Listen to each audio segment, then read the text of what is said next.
ലിക്കയുടെ കൂടെ രണ്ടാമത്തെ പടമാണ്. അപ്പോൾ കഴിഞ്ഞ പടം ലിക്കയുടെ ശർക്കയുടെ കൂടെ തന്നെയായിരുന്നു. ഞങ്ങൾ രണ്ടുപേരും ഉണ്ടായിരുന്നു. ഇത് ഈ പടത്തിൽ ഒന്നിച്ചുള്ള ഭാഗ്യം കിട്ടി. അയ്യറിന് അറേബ്യ പോലെ തന്നെ അതേ കാസ്റ്റ് തന്നെയാണല്ലോ ഒരുപാട് പേരുണ്ട്. വലിയ കാസ്റ്റിംഗ് ഒരുപാട് പേരുണ്ട്. തീർച്ചയായിട്ടും അതിലുണ്ട്. എന്നെ സംബന്ധിച്ചിടത്തോളം ശ്രീ എം. നിഷാദിൻ്റെ 11ാമത്തെ സിനിമയാണ്. മിക്കവാറും എല്ലാ സിനിമകളിലും അദ്ദേഹത്തിനോടൊപ്പം ഞാനുണ്ട്. ഏറ്റവും ഒരു സുഹൃത്തും കൂടിയാണ് അദ്ദേഹം. അതുപോലെ തന്നെ ഇതിൻ്റെ പ്രൊഡക്ഷൻ ബെഞ്ച് പ്രൊഡക്ഷനാണ്. ബെഞ്ച് പ്രൊഡക്ഷന് മിക്കവാറും എല്ലാ പടത്തിലും ഞാൻ അഭിനയിക്കാറുള്ളതാണ്.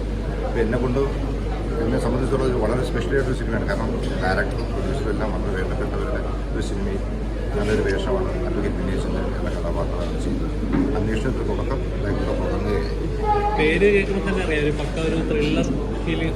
അതെ അതെ അതെ, ത്രില്ലറാണ്. ഇറ്റ്സ് എ ഫാമിലി മൂഡ് പിടിക്കുന്ന ഒരു ത്രില്ലർ ഫിലിമാണ്. Police character